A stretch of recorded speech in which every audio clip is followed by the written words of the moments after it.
And welcome to iProtest. This is Donald Jeffries coming to you from just outside the swamp-infested Washington, D.C., as we do every Friday at this time. Today we're going to tackle a subject that I've been wanting to tackle for a while. Are nuclear weapons real? And we have, I just put this off my screen. Hold on a second. Let me bring it back up. Okay. We have Peter Yim, who is a reader, I think is a subscriber of mine on Substack. And he just kind of made a reference to this. And I said, hey, let's see what you got, because he's researched it. He's an independent journalist whose writing can be found on the Substack newsletter, The Rise of Scientific Totalitarianism. His journalism seeks to document the deep fraud of the United States government in the modern era. He holds an undergraduate degree in physics and a doctorate in biomedical engineering. So he's far more qualified than the likes of me to discuss this. Peter, welcome to the show. Thank you very much, Donald. I appreciate the opportunity, the platform, to speak about this topic. It's a very controversial topic, and Sure. I think most people steer clear of it. So I appreciate that. Well, that's what we're all about. But I want to let's just go back just a little bit. Were you, before you started talking about scientific totalitarianism and kind of going down these rabbit holes that we're all going down? Were you ever? I mean, you had those degrees, so I'm assuming you were kind of normal, so-called, at one point. I mean, did you have an epiphany, or at what point? And how did you get to the point where you're saying you're doubting nuclear weapons? Was there a gradual thing, or how explain that? Yeah, I was thinking about that. I was interested in the government policy during COVID, and I was surprised by their recommendation on ivermectin. I had been following that controversy pretty closely, and I thought of the NIH as almost family, really, because I worked there for a number of years, the National Institutes of Health, and I called them on the phone and asked them about that, and they told me I had to do a formal record request, and I made that record request. And at a certain point, it was, I remember it was a blizzard. The day was a blizzard. I came to realize they're evading the question as to whether there was a vote on the national recommendations on ivermectin. And it was shocking to me. I remember that day. It was a blizzard, and I paced down our street, which was, there were drifts many feet high.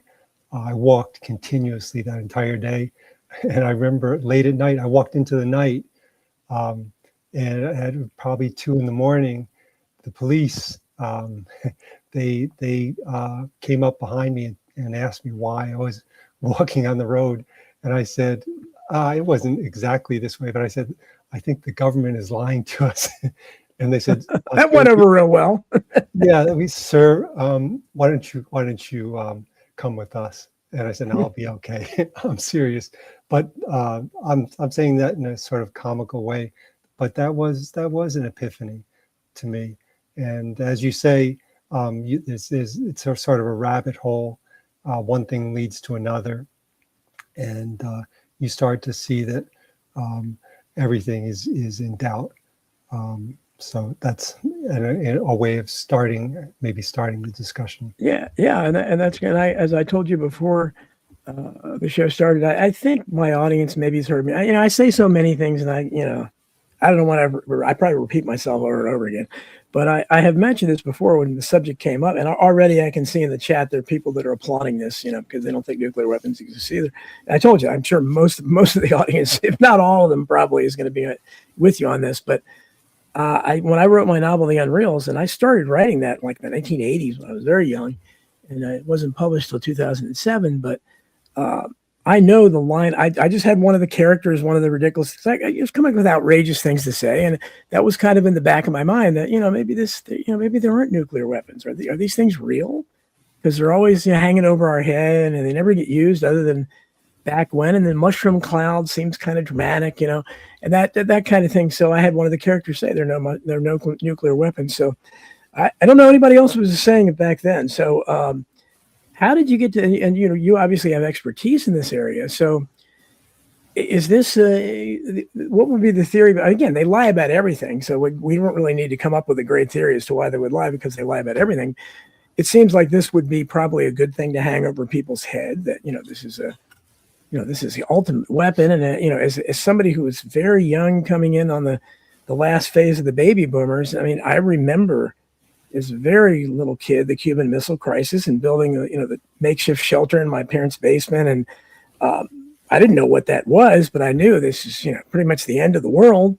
If this happens, we'll maybe be stuck in the basement eating food. And before that, in the 50s, was even worse. But there was a lot of fear there, duck and cover and all that stuff back in the day. So this has served their purpose. What are your thoughts first of all, from a scientific standpoint, which I can't do, but how did you come to this conclusion, and what do you think the reasoning is? What I said behind it?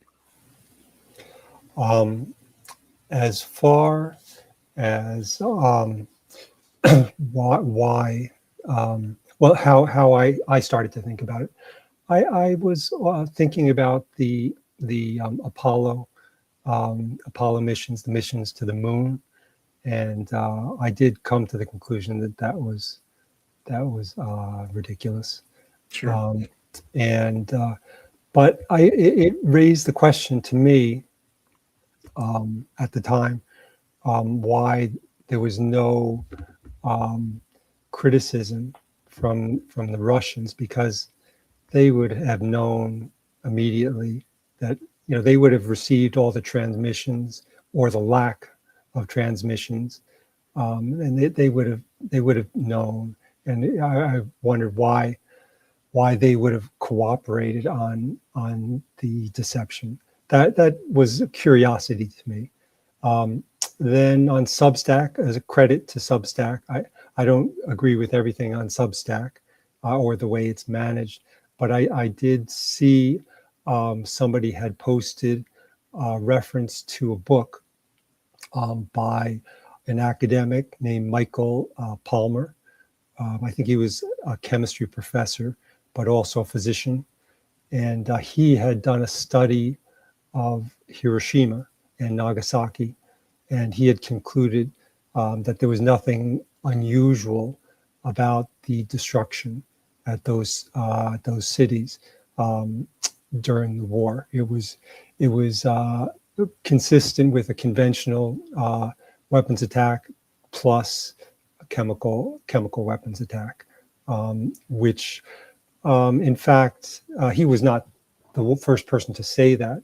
There was actually a survey done at the end of the Second World War that was commissioned by the U.S. military, and it was done by, I guess it was a reserve member of the military, and his conclusion was that it was not a particularly, it may well have been a nuclear weapon, but it wasn't particularly strong. It was consistent with a conventional type of bomb.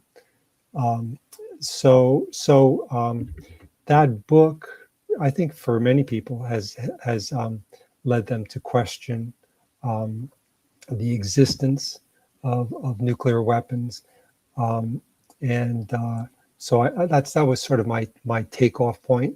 I'm not sure. I think I mentioned to you that as to whether Palmer believes they now exist, but he was convinced that there was never nuclear weapons were not used in the attacks on Hiroshima and Nagasaki.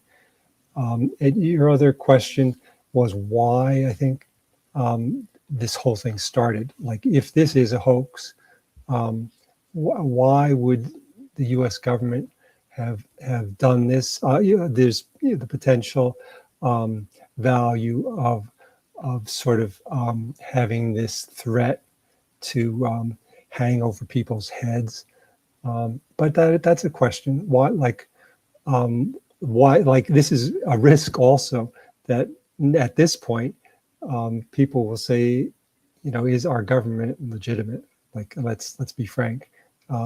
They've been deceiving the people, not in a minor way, but this is a fundamental assumption of of our public policy. Like this is an entire war, the Cold War that went on for decades, was based on the assumption that nuclear weapons exist.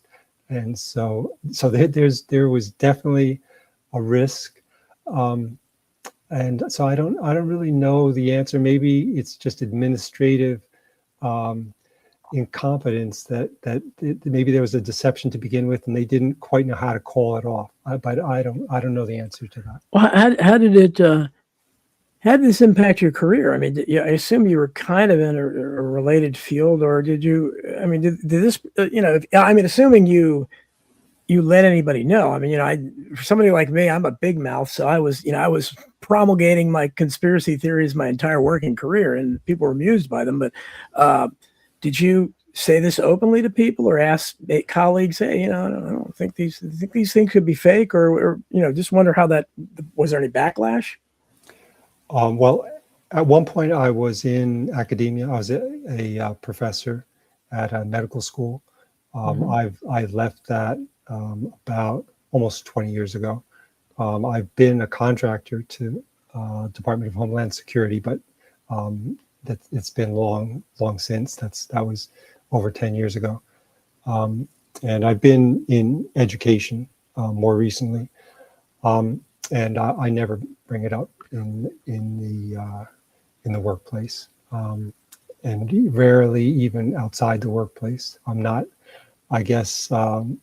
I guess maybe I'm pretty controversial.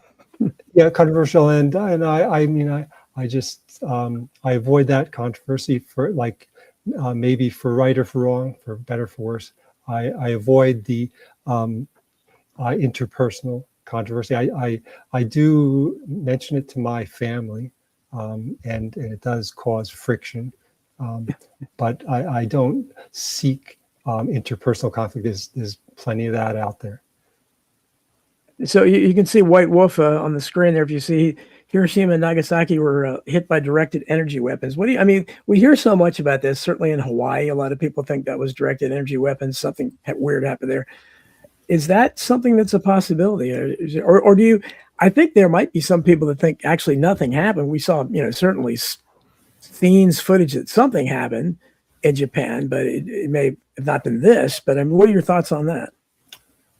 Okay. Well, I think it is the theory of Michael Palmer, that it was basically due to the type of construction used in the Japanese cities at the time, which was that they were predominantly wooden structures, and so they were very vulnerable to fire. And so they observed this pattern of destruction in Tokyo and other cities where the city was razed to the ground. But nobody claims that Tokyo was bombed with a nuclear weapon. It's possible. I mean, it's all speculation, really, but that it was just, let's say, a large raid that involved incendiary devices. And you can see I have a picture on one of the articles of Ground Zero, and you can see that the city is razed to the ground essentially, except for the concrete structures, which are basically 100% intact, including a bridge that was very nearby to Ground Zero. In fact, I think it was functioning. It may be functioning to this day. So I think that's one theory, is that there was a bombing, but it was probably to some extent conventional to the extent that it involved non-nuclear weapons.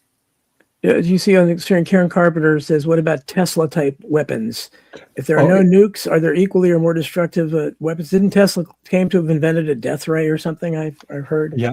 As far as the directed energy weapons or Tesla weapons, I don't really know anything. I've heard, there's suspicious aspects of these fires, that the temperatures are not consistent with just wooden fires, or even people have said things like that about the World Trade Center. I don't know about that. Well, to be honest, I'm suspicious that this is just the next nuclear weapon scare, but I don't really know much about that. Well, it's certainly, and that's why I'm kind of in the. I talk about fear porn all the time. I'm writing about I'll probably publish it tomorrow. So on Substack about these data centers and the AI, and there's so much fear about AI, and I think it is. But I mean, I'm not impressed with the AI that I see online or anywhere. I mean, it's just some of the videos, can be kind of convincing, but the audio, they make grammatical errors. They don't pronounce words correctly. They're very easy to detect audio wise. I mean, to me, anyhow. So I think maybe the AI thing is overblown. Is that part of this element? They want to use this fear. The AI is going to get you, and we have nuclear weapons hanging over our head. I mean, is that part of it? Yeah, like the AI, it's possible that is also being used to some extent to show the power of the establishment.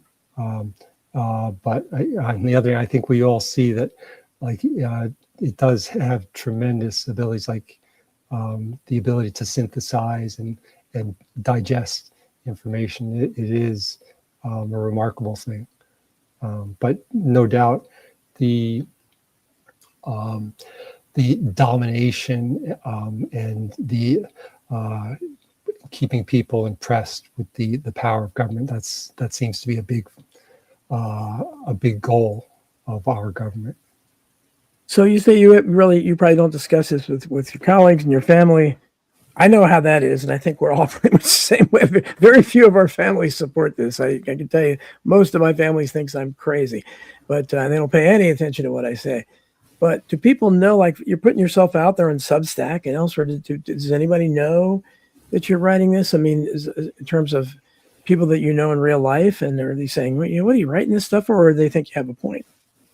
I suspect that people know. It's just something that is unspoken. I mean, I don't really want to get much into my job situation, but Sure, of course. But I suspect that my supervisors are aware of it, and it's not something that you want to be associated with. Sure. Well, I mean, you're putting yourself out there, and this is. I mean, you mentioned. We didn't go to the moon. The Apollo, that at one time, that was. I don't think that's that controversial now. If you got flat earthers that go beyond that are way more controversial than that. But the moon hoax thing is, I don't know what the percentage is. I don't know. If you're in the chat room and you think, well, you went to the moon, let me know, because I'm pretty sure pretty much everybody watching this show believes that. So, but is it that much of a stretch if they fake the entire space program? What it looks like. Is it that much of a stretch to say they're pretending to have nuclear weapons? Yeah. Yeah, I mean, I don't. To me, I just think that there's probably more controversial because nuclear weapons are kind of in the background, and they're always scared. And the most ironic thing is how the United States continues to preach to everybody Iran can't have a nuclear weapon, and for a while North Korea couldn't, but now I guess they do, and it's okay for some reason. But and JFK was arguing with Israel over with Ben Gurion, in the early 60s over them developing. But I mean, was that all a charade? Did JFK know? I mean, trying to figure out how this, which would he have been in on it? I mean, because he's one of my heroes, so I don't know. What are your thoughts on that? I don't know about that. It's possible that he wasn't aware, and for example, that his plan to have the mission to the moon was sincere. My suspicion is that was a sincere goal. Yeah, I think so. And I think as far as that program, I think the the scientists and the administrators realized at a certain point that it was never going to be possible, and they had no way of turning back. I mean, it would have been sort of a national disgrace. But there's a little bit of a connection between the space race and the Cold War. Like in some ways, those are tied together. Like the space race was considered some version of the Cold War, like to show technological dominance, and so it was sort of an expression of the same thing, and maybe arose from the same for the same reasons that as nuclear weapons did. But you see the question, what is Marco wants to know, what is really inside NORAD? Do you have any thoughts on that? You said Marco?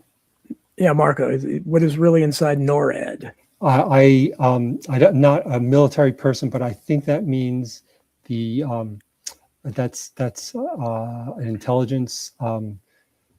intelligence base for detecting nuclear weapons. Is that what that is? I associate them with 9/11 when they didn't deploy anything into the air when maybe I'm wrong, but and also NORAD I know is involved in UFOs to the Air Force, I believe. I remember reading a lot about that. Maybe somebody in the chat can enlighten us. But I was going to say we'll start bringing people in a few minutes here in case I'm sure they have questions. I would think they seem to have it, but in terms of, so this really hasn't. This is something you're doing on the side, and you're not really putting yourself out there totally like I have anyway, where I'm just ruined myself and I have no social credit score and I'm a hopeless thought criminal and that kind of thing. But you're kind of laying back a little bit, but so you really don't have a way like to gauge any support you might have because you're not really bringing it up with people, correct? Yes, that's correct. I do get a little bit of feedback on my Substack articles, but not very much. So as far as what the level of sympathy for this view is, I would say I don't know, but I have a feeling it's very, very minimal. It's a tremendously sophisticated hoax, in my view. It involves the political system. I mean, literally, our international relations are centered on this question. Our relationship to Iran, supposedly, our relationship to China, or to Russia and China. So it requires you to basically to disbelieve everything you believed. So I think it is. It's not very well. It's not believed by many. Well, that's right. Yeah, Paul says, "Isn't it air defense?" Yeah, I think it's north. It was. Yeah, I believe. I think the RAD of it is air defense. It's something, maybe reconnaissance air defense or something. But so yeah, it's definitely, and it was certainly front and center during 9/11 and the failure to do anything about that. But if you are ready, what we'll do is I'm going to put the. As you said, you're only going to be able to stay an hour. So, yeah, you guys are familiar with this.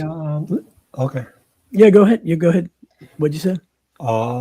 Yeah, we talked a little bit about Hiroshima and Nagasaki, but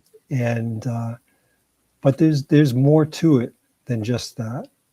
We know more about the details the supposed details of nuclear weapons. And I'll just point out a couple of things as far as that goes. One is that there's a general belief that there was a race to produce nuclear weapons in World War II. That in some sense, the fact that we bombed Hiroshima and Nagasaki with nuclear weapons, supposed nuclear weapons, was what clinched it for us. And once that happened, it was everything was off. But in fact, there never was a race. The Germans never had a nuclear weapons program. They were actually the ones who discovered the nuclear chain reaction, which is the basis of nuclear power. They chose not to try to make nuclear weapons. And in fact, one of the leaders of that their nuclear program was Werner Heisenberg, who was involved in the development of quantum mechanics. And his reaction to the bombing of Hiroshima, to the news of the bombing of Hiroshima, was that it cannot be nuclear weapons. And he later recanted, but the fact remains is that there definitely was not a German nuclear weapons program. And the one other thing I would just point out as far as the science goes is that there's also a popular misconception that the science is relatively simple and straightforward, that you simply enrich uranium and you assemble a critical mass and you have an explosion. At one point, that may have been what the public was told, but at least since the 1990s, even the government concedes that that's not the way it happens.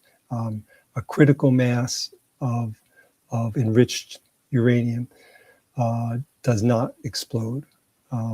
There are people who have given plausibility arguments for having twice the critical mass plus what they call a tamper.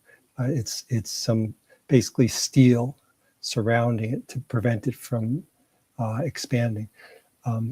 But my point is that the science is not simple. The explanation for why the fissile material might explode is not understood by the public. There's no clear reason that has been given to the public for why the enriched uranium would explode. Okay. Well, what I'm going to do is I'm going to put the link in here, guys. You know the routine, so I'm putting the link to come into the studio. So we'd love to have you jump in and join the show. You don't have to be on video, but it's nice to see you guys. If you want to be on video, you can come on in audio as well. You don't have to turn your camera on. If you have any comments or questions for Peter Yim, he's only going to be able to say the first hour, so we could talk about other stuff if you want the second hour of the show. But if you want to have any questions on this or general stuff, we can talk about the space program as well. And because it's kind of a corollary issue here. I mean, it's the same kind of thing, and it goes along with the hoax element. And in terms of, so do you have questions about, like for instance, do you think any element of the space program was real? I mean, when Artemis 4 recently, I don't know if you read my Substack on that, but I mean, I kind of made my point clear. I thought it was ridiculous. Do you think any of this is real, or did they ever even have a space program?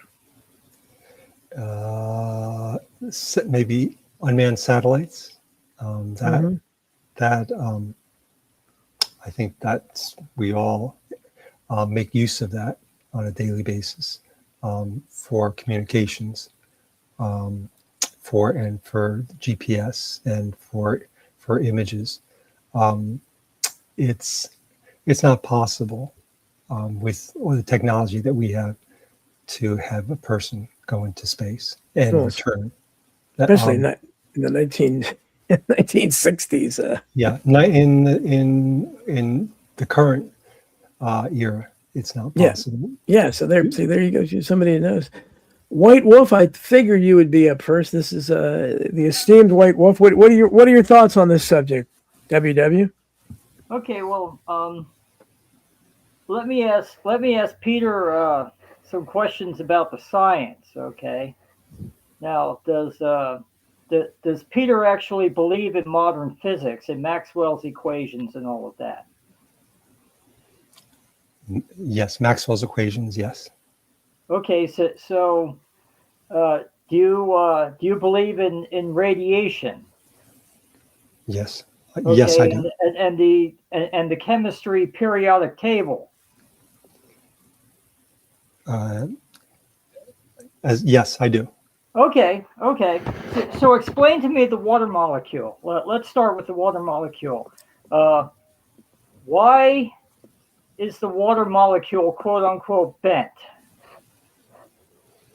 Why is the water molecule bent? Yeah, they say that the water molecule is bent at a 105-degree angle.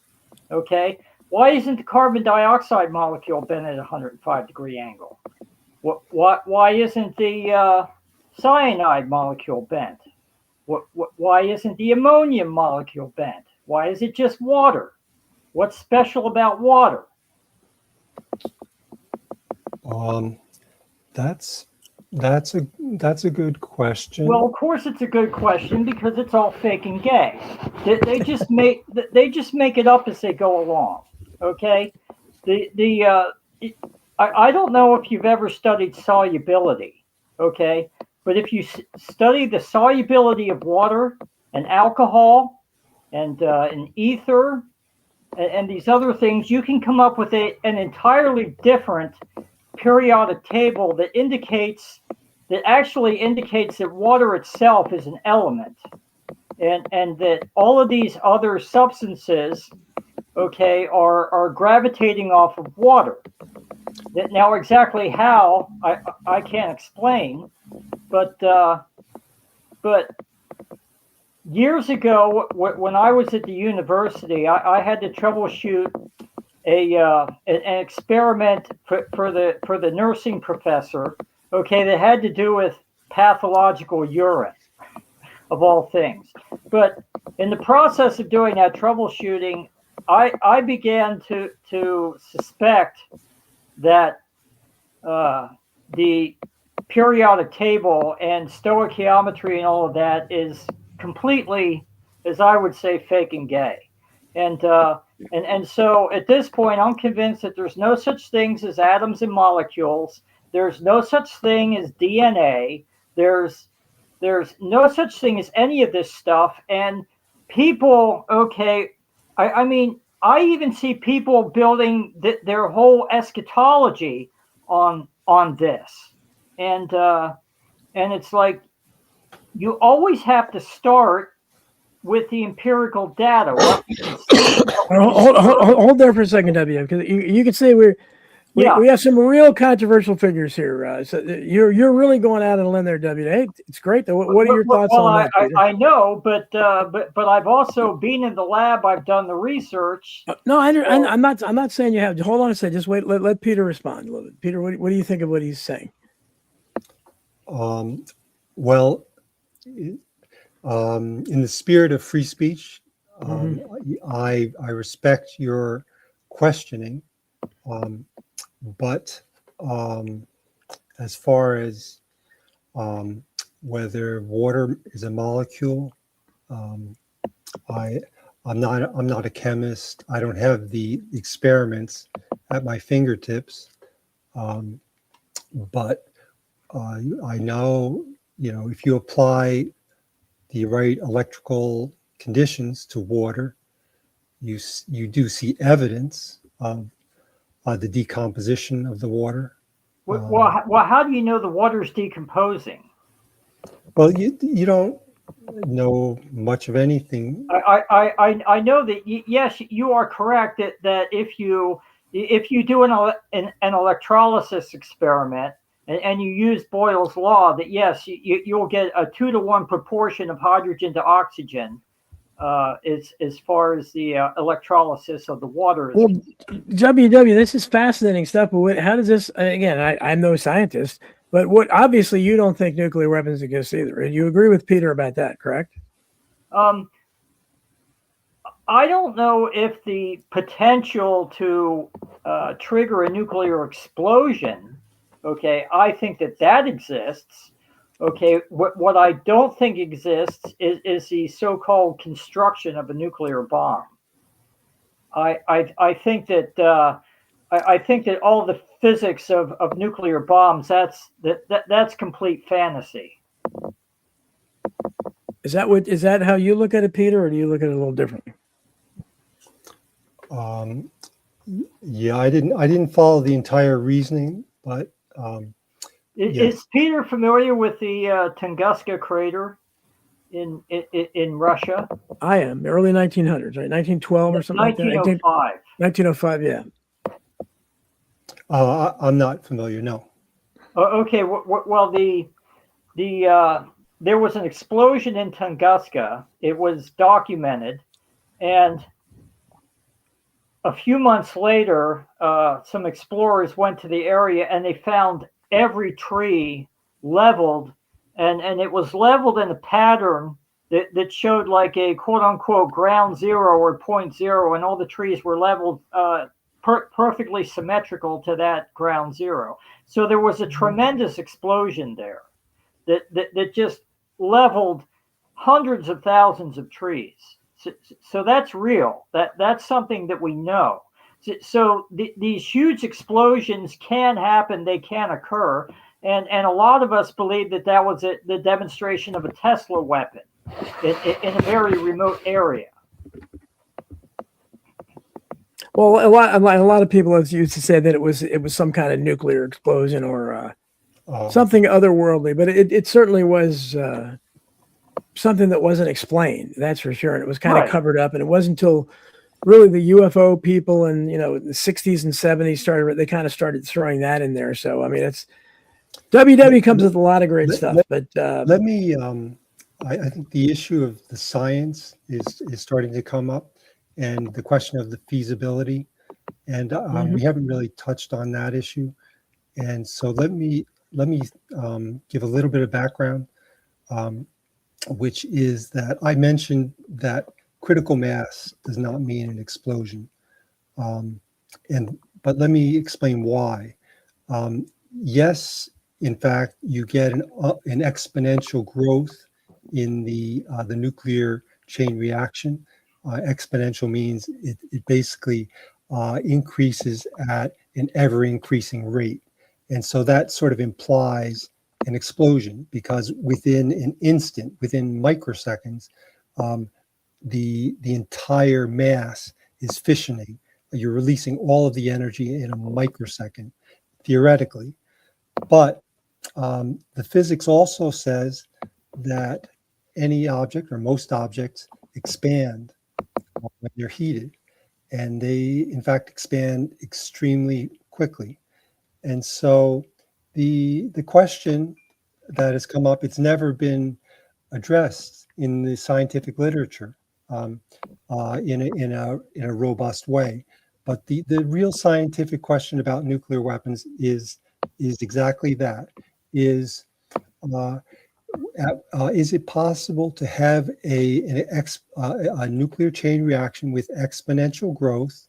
I'm throwing a lot of science, I realize that, but I'm going to give you the full scientific question about nuclear weapons, is whether you can have a nuclear chain reaction with exponential growth that goes faster than the expansion of the fissile material. It's basically a question of speed, and I think the questioner, White Wolf, brought up the possibility that there's a feasibility at some point of nuclear weapons, and what I'm saying here is that it may be fundamentally impossible to have a nuclear weapon as far as our laws of physics, because of the fact that the nuclear weapon basically what we say is it disassembles. It expands faster than the nuclear reaction proceeds, and therefore it extinguishes itself. And that's these are not my views. This is the view of Los Alamos. They acknowledge this disassembly. It's just that they imply that the nuclear chain reaction is faster than the disassembly. So I know I'm getting into a scientific discussion here, but that is the question: is whether it's fundamentally impossible to have a nuclear weapon. Not just that we haven't figured it out. It's question whether it's fundamentally impossible. And there's no reason why we couldn't have been told, given proof that it is possible.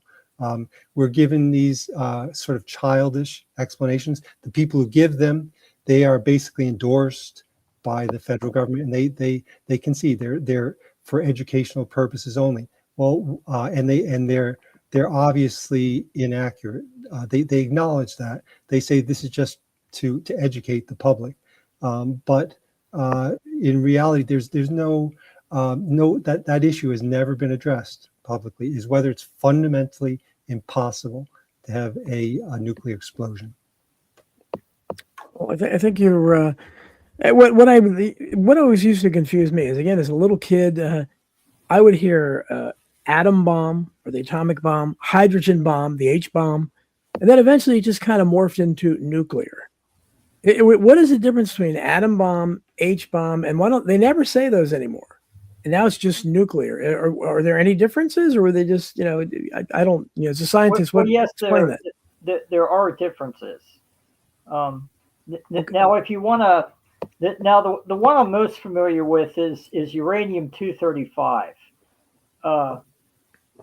Theoretically, so they say, when you smash it, uranium-235 atom, the atom throws off 3 neutrons that also act as atom smashers.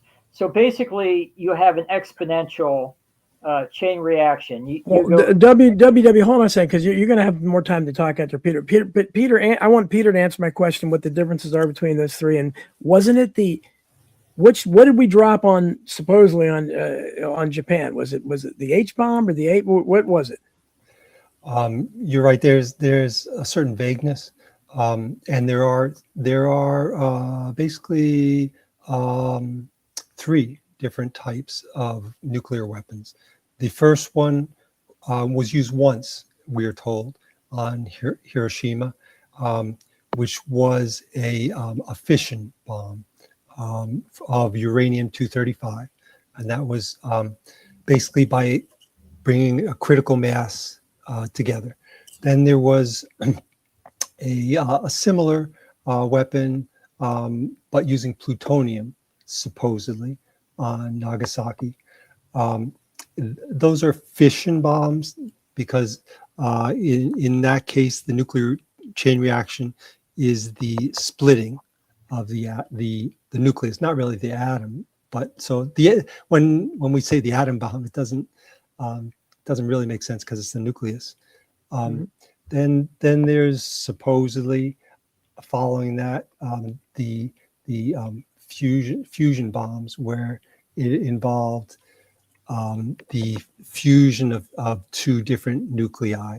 And you're right, we don't hear the distinction between them. Supposedly the next generation was orders of magnitude stronger, but they're all sort of smeared together. But like when we talk about Iran, they're probably referring to the fission bombs, like the first bomb that was supposedly used on Hiroshima.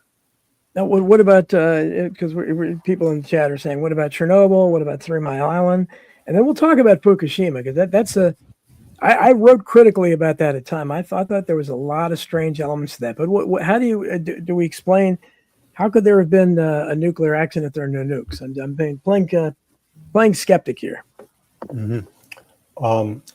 I don't really know much about the nuclear accidents, and there is some mystery about what's going on exactly with nuclear power. It's possible that there's more to those accidents than we were told. I will say one thing, is that the general understanding is that nuclear power involves the enrichment of uranium. We're told typically that it's enriched by about a factor of 5. In other words, the relative proportion of uranium-235 is increased for technical reasons by exactly the same process that's used for nuclear weapons. That's the general understanding, and I think that's there's questions about that aspect of nuclear power. Like I don't think anybody has serious questions about whether nuclear power exists. Maybe people do, but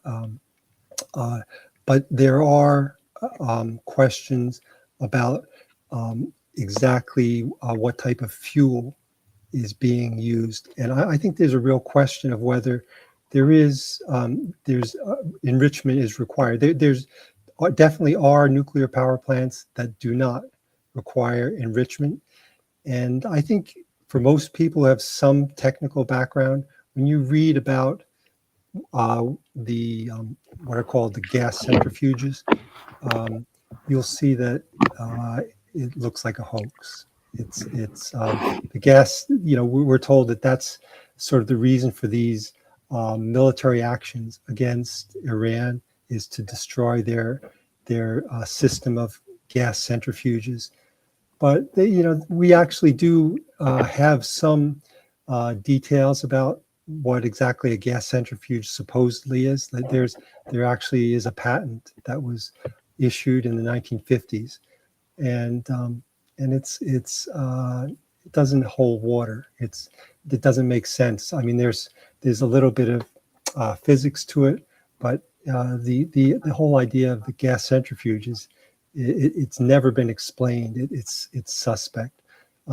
So as far as whether the accidents were real, it's quite possible. I think that there was an element of that there was deception there. I think also these plants, like they designed these plants fairly carefully, and there's sort of inherent safeguards that are built in. The nuclear material itself is designed to be self-limiting. Like as it heats up, it slows the reaction down inherently. Like it doesn't require a person usually to press a button to say slow down or some motor to slow it down. Like they're built to be inherently self-limiting. So to that extent, I think there's a question about what's going on. Also, I've read that like there wasn't really that much human injury or mortality from the Chernobyl accident. It's just what I read, but I don't really know much about that. So so basically your premise is that nuclear power is real, nuclear reactors are real. You just are skeptical that they have these giant bombs, and I think because people are I thought we'd have more people believing they were fake, and that you guys are letting me down. I thought everything was fake, but there's some people actually that believe in it. But so there is a distinction there, obviously, between. So you could obviously have a nuclear accident, you could have a nuclear leak. That doesn't necessarily mean they're nuclear weapons, correct? That's correct. The question of whether nuclear chain reactions are real, which is what is the basis for nuclear power, I think that's fairly reasonable, and there's no real secrets about that. But to extend that to whether there can be an explosion, that's a whole other question. Just because there's energy that is stored in this nuclear material does not mean it can be released in a microsecond. That's a huge jump of, of technology. So yes, nuclear power and nuclear weapons are very different questions. White Wolf, do you have any brief comments? That you can stay on, but Peter's going to have to leave in a few minutes. I want to make sure I give him plenty of time. What are your thoughts on what we talked about? All right. Quite a few years back, I saw a video on the explosion of the 85 megaton Tsar bomb in a remote region of Russia. I guess Peter thinks that video is completely fake and gay, or You know, I don't really know about the explosion you're talking about. I vaguely have heard about it, but I don't know any details.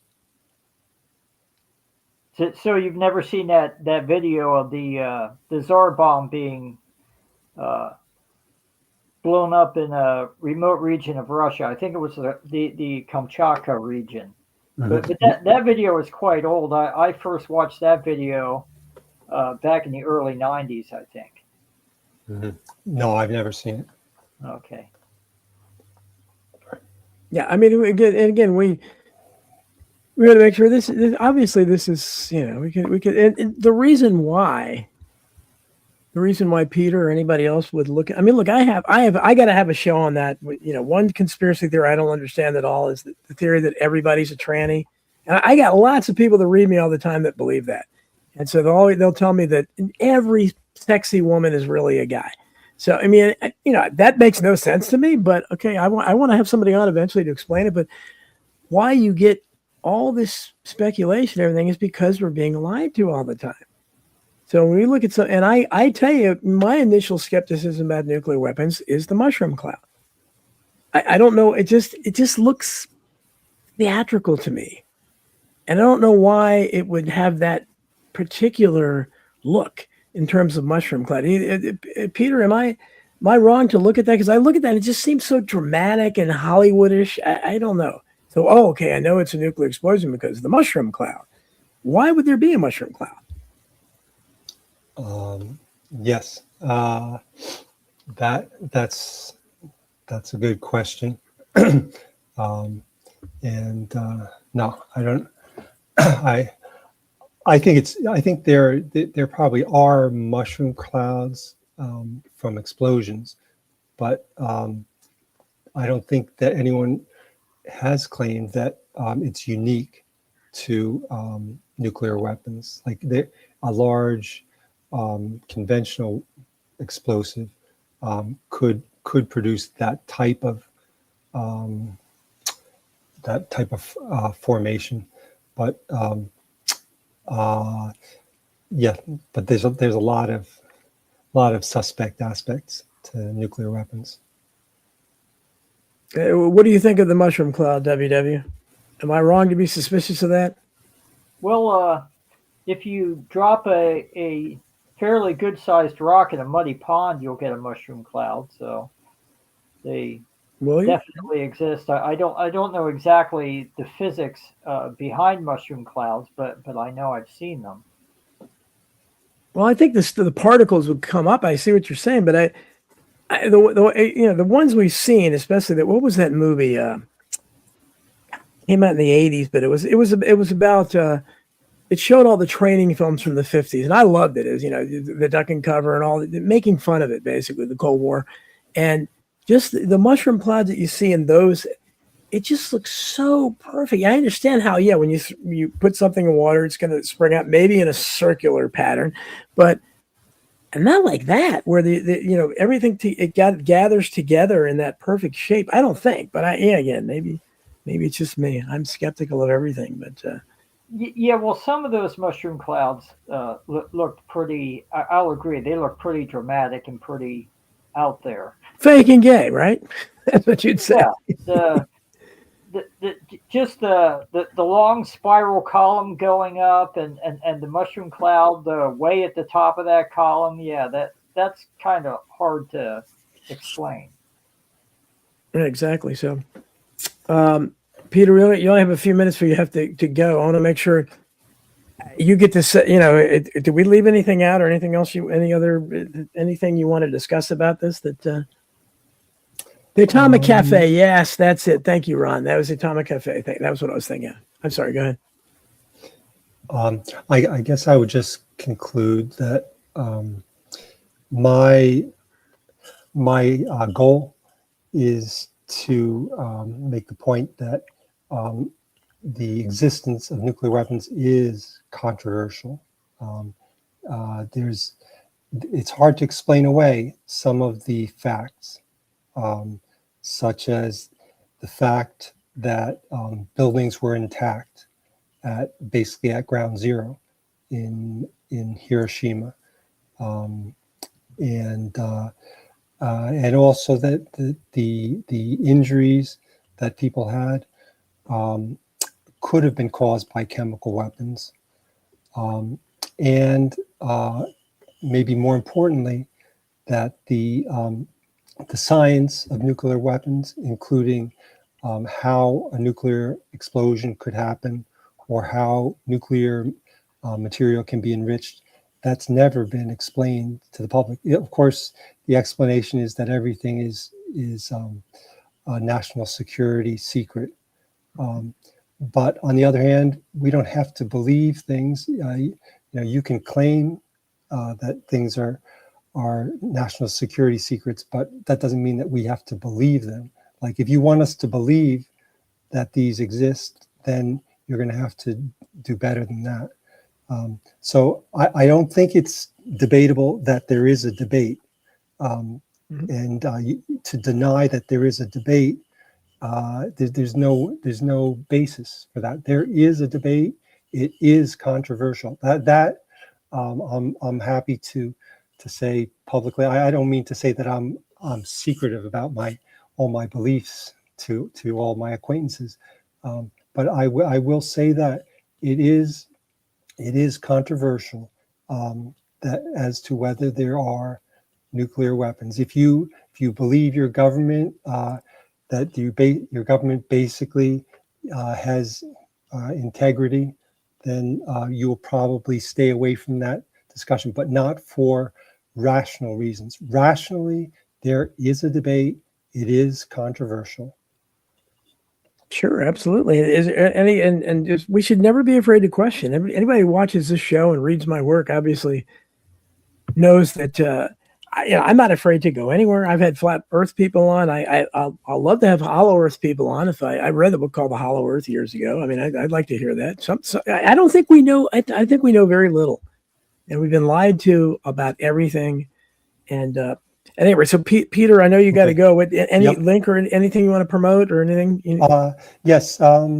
Please visit my Substack newsletter, which, as Donald mentioned, the title is "The Rise of Scientific Totalitarianism."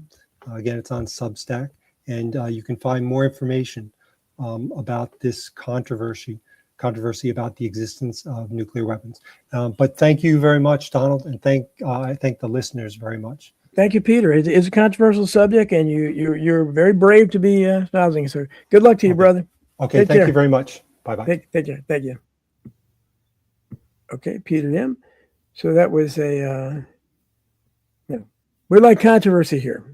So WW is still there, and I'm putting in the link again. I already put it in for Karen Carpenter. So anybody want to jump in? Here's Karen Carpenter as we speak. Hello, Karen. How are you? You're not on camera today. No, I've been running errands and things, so I'm not presentable. I had a question for you, and I wanted to ask you last week, but you had Dr. Shiva on, so yeah, I don't think it would have been off topic. But yeah. I was curious about the Freddie Prinze story that you've heard of the connections with the MK Ultra counselor or psychologist, whatever that psychiatric worker, and then the JFK connection, of course. I've seen some other people on podcasts talking about the suspicions around Freddie Prinze's death, and I couldn't remember the details, but I know that you've talked about that before. Yeah, that's one of my, I don't have too many personal experiences in this area, but that was a personal experience. And if I hadn't again, that was during that was my most exciting moment as a teenage volunteer for Mark Lane's Citizens Committee of Inquiry, and I was in his Georgetown office, and that's when I got to meet him, and I was thrilled. He was my hero, and I think he went out and bought us sandwiches, me and another teenager that were there, so we were just thrilled, and somebody called, his secretary said, go run out and get Mark. Hollywood, Freddie Prinze is calling from Hollywood now. This was probably, I want to say just November or December of 1976. And at that time, Freddie Prinze was he was only like 22, one of the most popular comedians in the world. He was star of Chico and the Man, which was a highly rated show. And, if you're anybody old enough, you remember his catchphrase, "It's not my job, man," or something. I think that was his main catchphrase.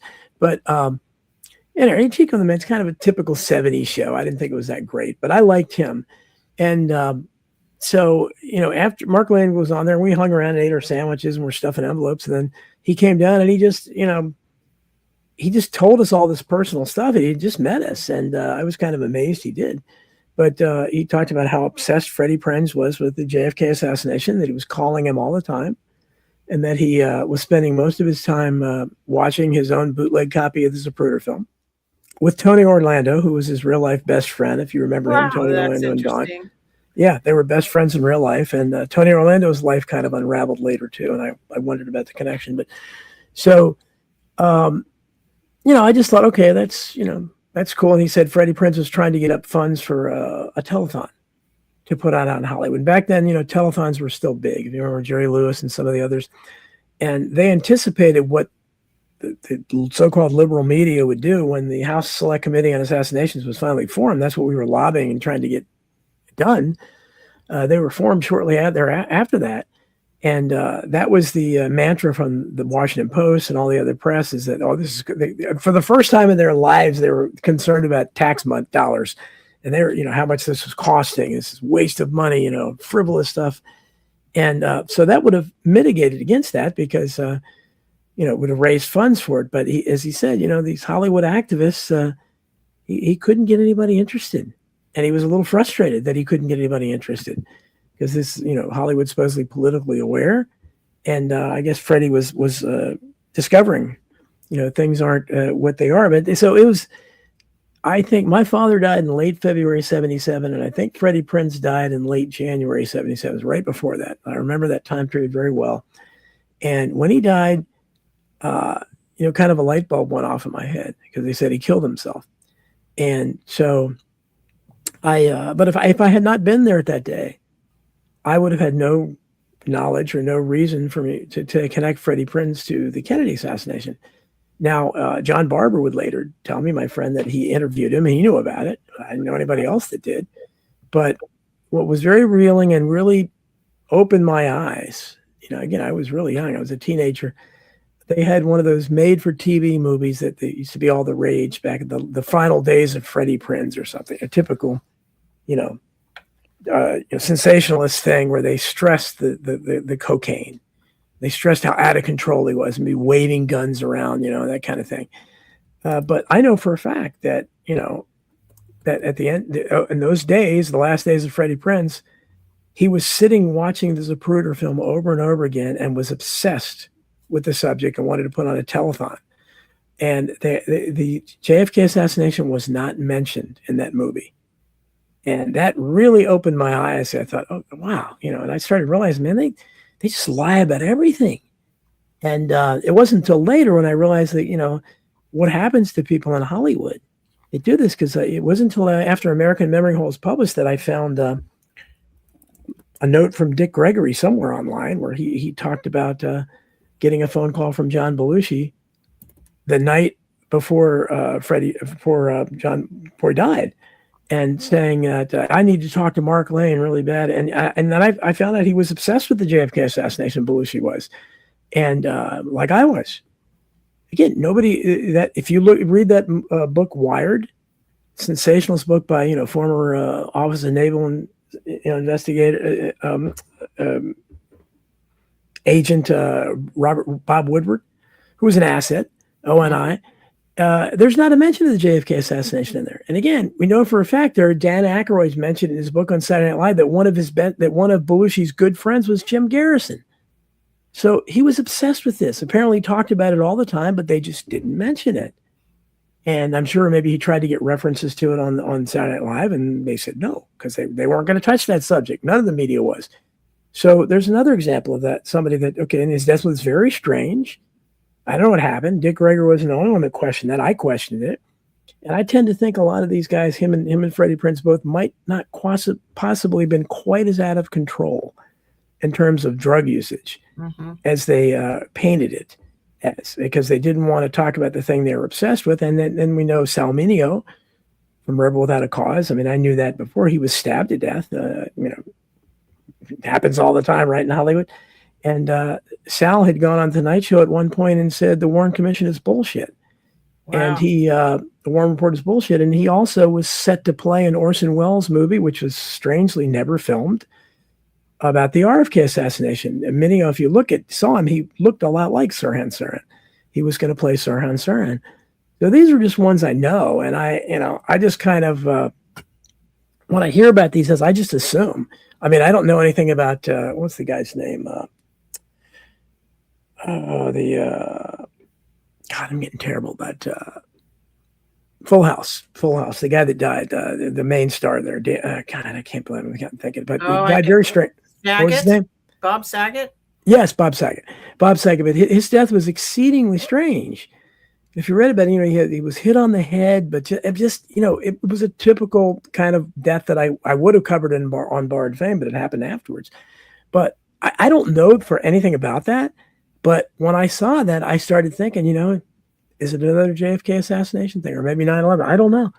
But that tends to happen to the few people in Hollywood that were interested in that. I tried to find out about John Candy, but I couldn't. I was friends with his widow on Facebook for a while, and she finally deleted me. She was probably too much for her. I was also hooked up with his daughter, Jennifer, and she didn't answer my question about it, but I did get Joe Flaherty. I loved SCTV, a big fan. His first wife, I don't think she deleted me, but she corresponded with me, and she would answer me back, and she was good friends with Belushi's widow, and she was that was before I knew, she was going to try to find out if he was interested in that. And I asked her about John Candy. She didn't know too. But again, I don't know that. But I mean, so it's not everybody that dies suddenly out there, does it? But that's the long-winded story of Freddie Prinze. But it was one of the few things where I know firsthand.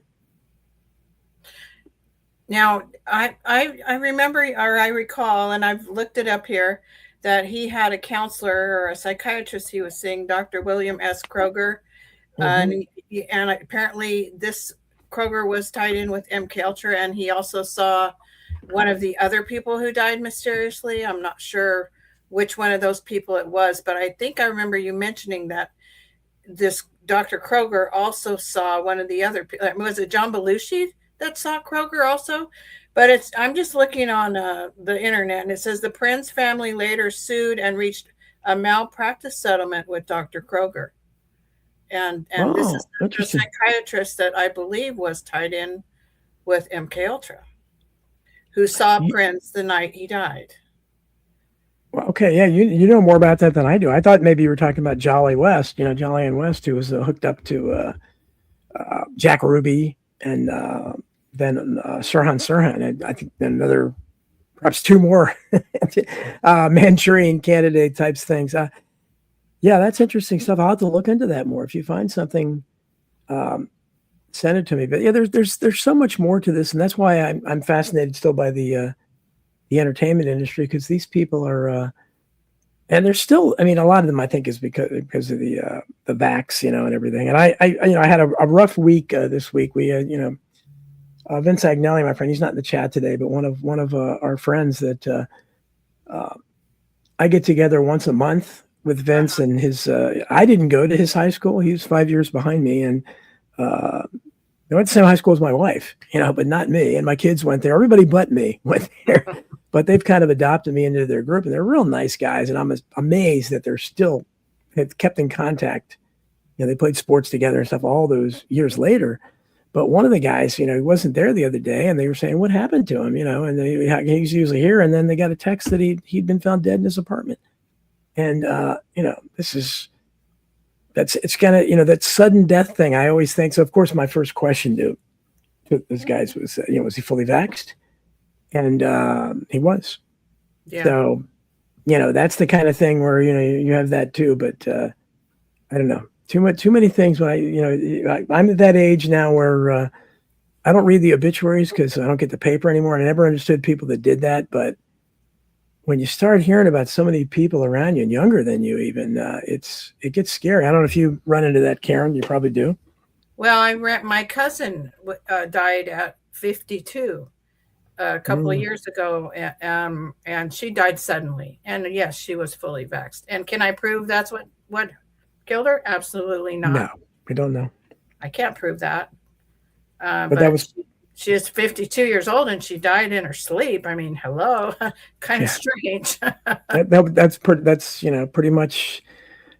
That was my first thought. And that maybe was your first thought too. That's my first thought when I hear that. Yeah. And so it's so as you can tell, I mean, that's probably the book that I'm most disappointed in terms of not selling more is On Borrowed Fame, because it's the closest thing I have, that and Bullyocracy, to normal material where I don't necessarily have to be embarrassed to talk about it. And I don't know why more people haven't bought it. It's very maybe it's too expensive. I don't know, but I'm proud of it. And like I said, lots of great anecdotes in there like that.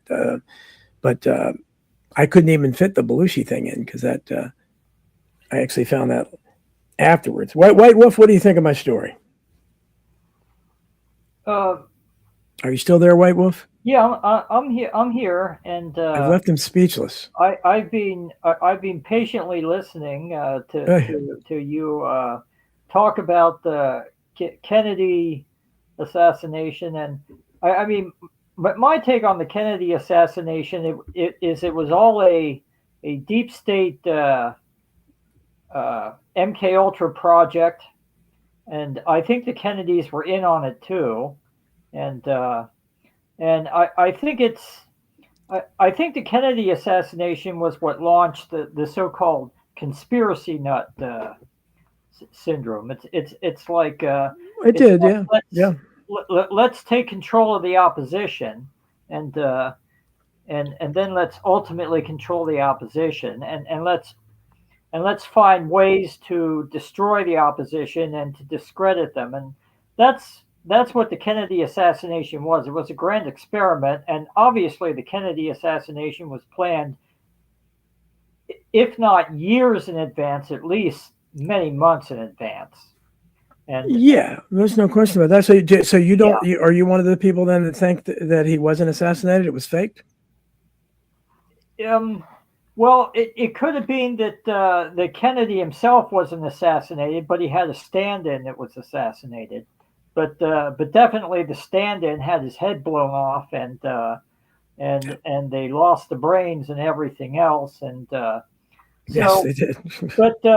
but the cover up with the JFK assassination goes on several levels, and of course you also had the assassination of Jack Ruby, and then you had of course the Jim Garrett investigation. And I think that these were all clever misdirects, and it was like building layer after layer around the truth. Okay, in other words, constructing a minefield around the truth so that people couldn't get to the truth. And now they learned from that, and they did the same thing as far as 9/11 was concerned. Now we got the Canadian trucker, Harvey Ham, who's not trucking. He's still recuperating. How you doing, brother? But I just wanted to throw in one fact real fast. I've been reading David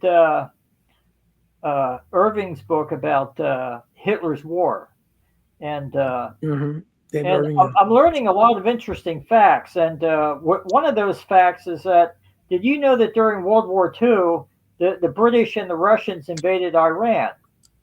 You see, I had never known that. I know. I didn't know that. Yeah, I mean the British during World War II, they definitely invaded more countries than what Germany did, but we're never told about that. Yeah, well, there's again, they weren't a good, and again, I don't think we can. Hitler and Germany, they've been. He's the greatest boogeyman ever. Whether it doesn't mean I think he's good, but we Right. can't tell the truth about him. It's impossible because there's so many things that have been said about him that how do you trust anything about it? I mean, there's no way. And so, Right. but Well, clearly that doesn't mean we. And we, I think I've proven conclusively we weren't good guys, whatever he was. Right. Well, I agree.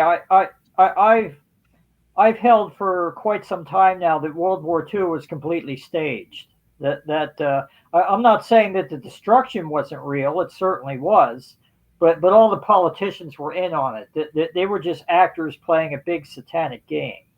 Okay, well that's very hang in there, WW. I love your takes. RB, what's going on? How you doing, brother? Well, that goes along with that book. Edwin Black wrote it, and it was IBM and the Holocaust, Right. and it basically chronicled how before World War II started, Germany was built up by Wall Street, right? And yeah, Ford absolutely, and all that. absolutely. Also, Hitler was the product of British intelligence. I have a whole book on that. Well, that's it. This is the thing. If you read like my Substack and place like that, I've got a lot of people that like me that love Hitler. I mean, Hitler's got a lot of fans out there. Oh, he really does. I'm no fan of Hitler. Hitler was a very evil man, and he gave very evil orders. Right, but what happens is the reason I think well documented.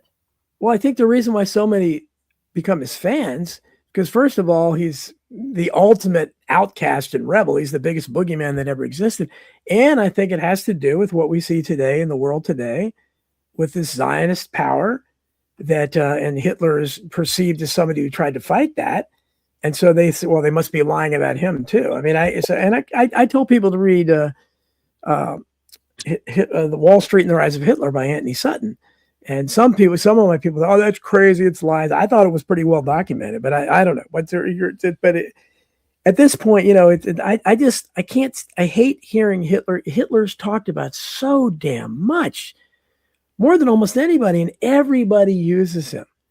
So that, oh, it's another Hitler. And everybody uses the Nazi thing. So that the thing about it is everybody, the left and the right, both calls people they don't like Nazis. I don't even know what it even means. What are your thoughts on that, RB? Well, that's just, it's the whole left-right paradigm stuff, right? Mm-hmm. But I think that we move beyond that and we start talking about authoritarian and reactionary and things of that nature instead of trying to blame it on one segment, because they're all being played off against each other, and you have to constantly remember that, right? That's what the noticing is all about. It's what the awakening is all about. Is we're noticing and now we're awakening. Now let's not repeat the mistakes in the past. Remember, you got to learn from history if you don't want to repeat it. So we've been here before. This has happened before, right? History doesn't repeat, but it often rhymes, and that's what's happening right now. We've been here before. We can see this reactionary backlash happening, Don. We've talked about it. It's coming. Now, who's going to be in control of it? Are they going to be technocratic fascists, or is it going to be religious fanatics? I mean, it's coming one way or the other. And the thing is, can we get by it? Because it's going to get worse before it gets better. But what comes out the other end? I know we talked to E. Michael Jones, who thought it could be a new awakening and a new republic and all that stuff, but could easily go some sideways into Hitlerian, Stalinian, Pol Pot, Chairman Mao. Sure. You've got, that could easily happen. Well, if you look at, again, I don't look at any, because I think we're lied to about everything. But apparently World War I mean, we know there was a Treaty of Versailles.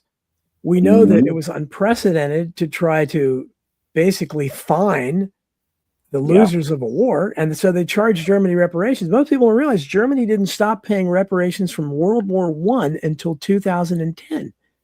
So they extorted them for all that time for losing a war. So if Hitler had been organic, and I'm dubious that any of these things are organic. I would love to think they're grassroots. I just don't believe it. But Hitler was supposedly guys rising the beer halls, and he was saying what everyone felt. Germany's Great Depression was way worse than ours. They were completely devastated, and he was responding to that, and he was pointing out. I don't know how often he said it, probably not as much as they say, but he was pointing out all the Jewish figures that were prominent in entertainment, news, and blaming it on them. And he had a receptive audience because they were devastating. And then when he got in power, he actually, the first 5 or 6 years, he did great things for Germany. He built the Autobahn, he revived the economy. Until the point he invaded Poland, he would have probably been still considered Germany's greatest leader. But, was he ever legitimate? I don't think so. But I don't know what you guys think of that. Well, all I can think of that after Hitler's rise to power, I mean, horrible things happened. Concentration camps. I mean, first they came for the trade unionists, all that stuff. So you got to remember there was a horrible thing, but he was never he was not organic. He was picked out by that one secret society, the Thule Society. He was picked out, Yes, groomed by army officers to be the monster he became. Then they lost control of him supposedly, but Well, everything he they was wanted, groomed by the everything they rock wanted, stars, they got. Everything they wanted, they got out of that war. Jim Mars writes about this in The Rise of the Fourth Reich. Nazi Germany didn't lose World War II. They just switched countries. Now the Fourth Reich is the United States of America. Well, Hitler was a Zionist, wasn't he? Didn't Hitler want them to go to Palestine? I mean, that's what I understand. He wanted the. Hitler did not want them to go to Palestine. He wanted them to go to Madagascar. But the British invaded Madagascar and took that from the Vichy France, and that destroyed that option. Okay. So, Karen, what do you think about what we're saying? You got any thoughts on this? Well, I just always go back to Operation Paperclip and to that time period as being key to understand, to have some kind of clue about what's going on now. And I think that Hitler definitely was not organic, and that the people that we see bloviating on the world stage at this point also are not organic. And I think that, these events don't happen in isolation, and that there are threads that go, way back into history, and you know them better than I do. I was going to ask if you've ever, and then I'll take my leave, but if you've ever considered or attempted to have Sean Stone or Charlie Sheen on. They both seem pretty aware of the Kennedy situation, etc. Well, I doubt I could get Charlie Sheen. Sean Stone I have had on. I know Sean Stone. He came to Washington, D.C., I don't know, maybe 7-8 years ago, whatever. We had lunch together at the Hamilton fancy restaurant there. A very nice guy. I gave him copies of The Unreals and I think Hidden History for his father. And but he doesn't, I think he's tired of being questioned about, people, his friends trying to get to Oliver Stone. But very nice guy. We hit it off real well. And then he kind of teased me a couple times. He emailed me, and I gave him my script, my novel, The Simulators, which I still think is the best thing I've ever written, but I can't get it published. And he loved it. And he said he was going to talk to the director who's a friend of his that directed the film Lawnmower Man. I think that's his most famous film, but nothing ever came of that. And then he would. That's it. But I discovered, just knowing these few people that are in Hollywood, that's what happens in Hollywood. They're always kind of putting things out there and nothing ever happens, or most of the time. And so he was saying, like, hey, I got a great idea for a TV series you and I could do. Next time I come to Washington, well, I never heard anything about it. Right. And I was on his RT show a couple times. When the RT studios were in DC, I was on his show a couple times, and I was on Jesse Ventura's show a couple times. So those studios have been obliterated and RT's outlawed, I guess. I don't even know if you can find my interviews for that. They might have gotten rid of that. And so that's I need to try. But the last time I had Sean Stone on the show, I had the worst connection problems I've ever had. So and ever since that time, he's kind of. I was always surprised he was talking to the likes of me. He wasn't that big considering who his father was, but he's kind of blown up now. I think he's been on Tucker and everything. So yes, he has. I don't know. I could try getting him, but and he's a really nice kid. And he's give it a shot. Give it a shot, Don. I've seen him on some smaller podcasts too lately. So, okay, well, maybe he's still doing it. I think he kind of tries to vary his audiences. I don't know. He's a great, and that's why when people talk about Oliver, I mean, that's his son, Yeah. and he seems really down to earth, and I like him. So that's why people badmouth Oliver Stone, and maybe it's the case. I don't know. Say, well, he raised him, Yeah. and Sean seems like a pretty good guy, and thanks Angel Blue. She's saying a lot of nice things in the chat, and so is Robin Lee. I appreciate that.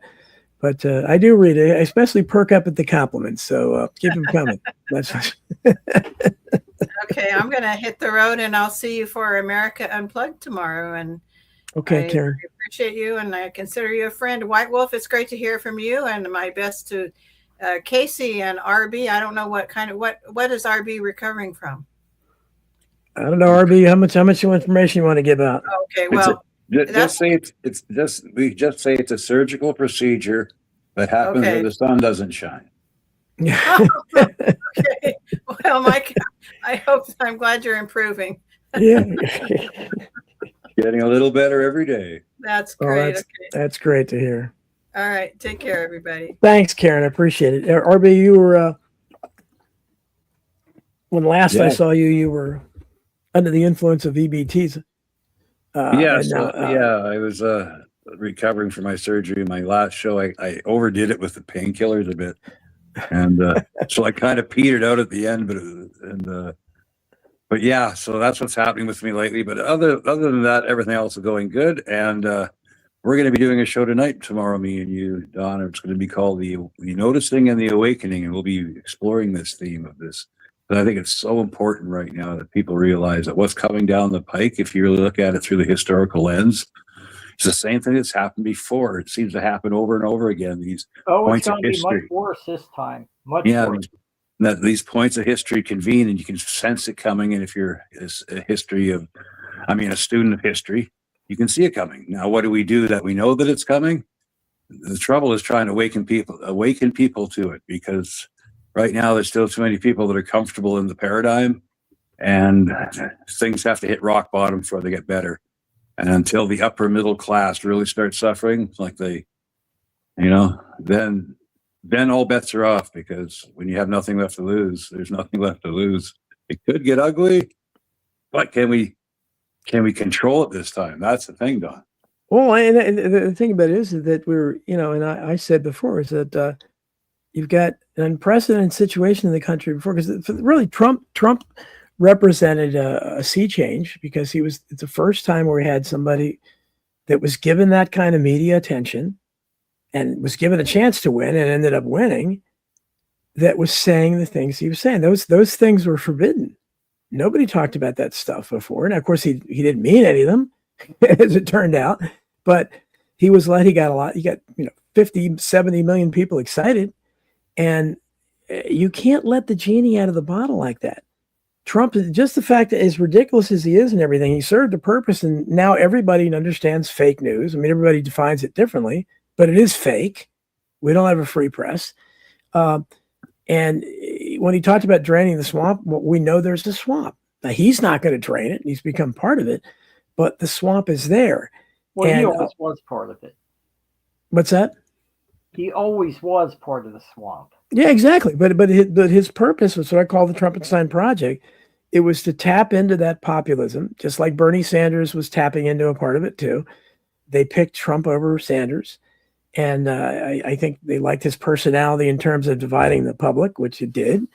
And it forever destroyed any chance of third-party movement. I would suggest anybody, I've been watching, we've had a couple of them on the Walk Away channel on YouTube. I forget the guy's name that does it. He's not very impressive, but he's another one of these guys who's been installed. But he has these good debates, and Owen Schroyer is always in them.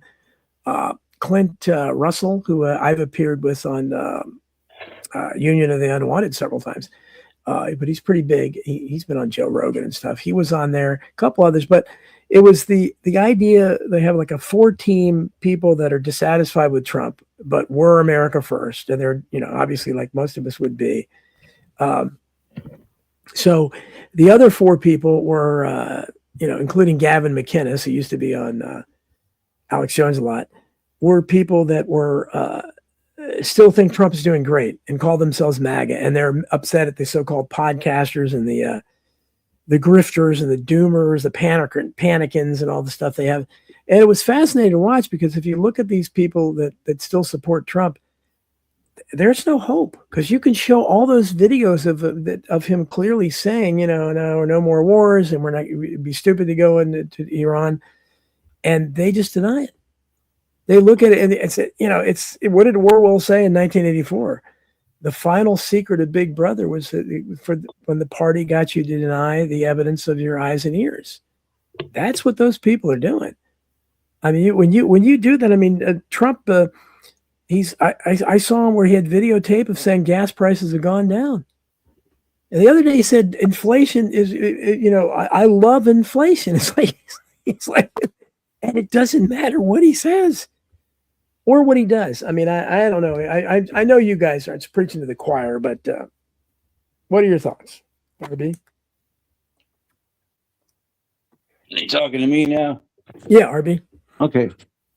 Well, I'm with you along the same lines, but of course I'm with White Wolf. We always knew what he was, and because he was bought off by the Rothschilds in the 90s when he went bankrupt. So, I mean, there was form. You knew this was going to happen. He's done he did that Talmudic ceremony with Ben Shapiro, where he read from the Torah or whatever and put it on the kippah. I mean, I think maybe that was his conversion. That was his moment of conversion. They just didn't tell the general public. Who knows, right? What was that rabbis? Didn't he visit the memorial? And I think my Rabbi friend Naomi, Schneerson. yeah, Rabbi and I think Naomi Wolf visited too. It's I don't know. Rabbi Schneerson believed in the Mosaic was coming, and he was its latest iteration of it. And there's a new Mosaic out there amongst them, and nobody knows who it is, but they believe that he's here. So it's this whole Talmudic Habud Lubavitch cult, right? And even Putin has his own Chabad Lubavitch priest. You know that, right? I mean, rabbi. He's called Putin's rabbi in Russia. So if you really look into it, I mean, it spans across all the countries and everything. This thing, and it's obviously closely associated with the Freemasons, because they always make those stupid signs. So I think it's a coming together of all these interests that have all this power, and they benefit from the chaos.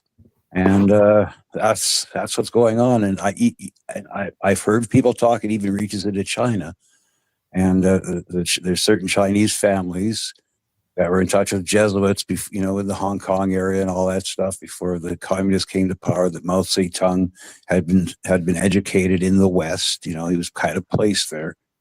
So everything is kind of like, in the end, controlled. We already live in a one world order system. The Antarctic Treaty proves that. Why do we cooperate for going out into outer space, or otherwise? It doesn't make any sense. Why is the Ukraine-Russia war lasted 5-6 years when it could have been over right away? Who has the nuclear weapons, right? They could have turned Kiev into Gaza in 6 months. They didn't. That keeps going on, and people make money off of it. I mean, Orwell was right. The war is not meant to be won. It's meant to be continuous. Well, it's meant to be scripted. It makes money that way. World War III is going to end up with 4 or 5 billion people dying. That's for sure. And you think so? So where do you think it's? Because I mean, they keep talking about World War III. It never happens, and it's like hanging over our heads all the. When do you think it's going to? The directed energy weapons exist, and all of these other hellish weapons that they've demonstrated in places like Panama, they all exist. And I think what's coming for this country is a revolution. Now, I recently did an experiment with the algorithms. Last week, I watched 15 hours of Space Battleship Yamato on YouTube, and yet I wasn't getting any videos for Space Battleship Yamato in the algorithms. But then I watched one 10-minute video on the bricks and minifigs controversy. I don't know if you heard about that. And all of a sudden, 40 videos are popping up. They're just popping up like mushrooms. And all of the shills, of course, have latched on to the bricks and minifigs controversy. You've got civil rights lawyer, you've got Southern law draw, you've got here's the deal, okay, and You're racing. Hold on a sec. You're racing way ahead of me. What the heck is this bricks and fig leaf thing? Oh, okay. Well, bricks and minifigs, okay. To make a long story short, you had this character called Reckless Ben who was trying to do justice for a man who had his $200,000 Star Wars Lego collection stolen by a franchise. And the cops in Utah were colluding with the franchise owner in order to get Reckless Ben arrested and tossed in jail. And eventually Reckless Ben fled to Mexico. Okay, it's a very long story. I made it very short. It's very interesting. It's something that Don would like, and I'm surprised he hadn't heard anything about it. No, I've got a lot of stuff I haven't heard that you've heard. WW, you're unique, that's for sure. I just are you still tell RB? Are you still? What did you say that when you were on the show a long time that you live off $8 a month or something? Did I get that right? Yeah, basically. No, I mean, there you go, RB. There's the wonder of the world. He's living off 8. I don't know how that's possible, but no, I'm very blessed. You need a roommate, White Wolf. Yeah, you can come down anytime. Awesome. There we go. I got an escape hatch, Steffi. You just have to get across the border. That's going to be a problem. Well, not really. Not the Canadian border. I mean, if you know where you're going out in the woods, you can cross it. Well, WW is in parts unknown. I'm not sure. He's close to the Amish, I think. Don't you have some kind of arrangement with the Amish or something? Oh yeah, I get eggs from the Amish and I get vegetables from the Amish. That's his secret. There you go. And they're the salt of the earth. They're probably the best people on earth, the Amish. Yeah, I wire up. They seem to. Is that what you found, WW? They don't seem to have any kind of moral irregularity. They don't seem. They seem to be moral in principle. The Amish have their problems, and the Amish have their pederast networks. Don't tell me that. Really, you're kidding. They're just the Catholic Church. There's also a huge Mennonite mob that transverts from Mexico to America up here to Saskatchewan.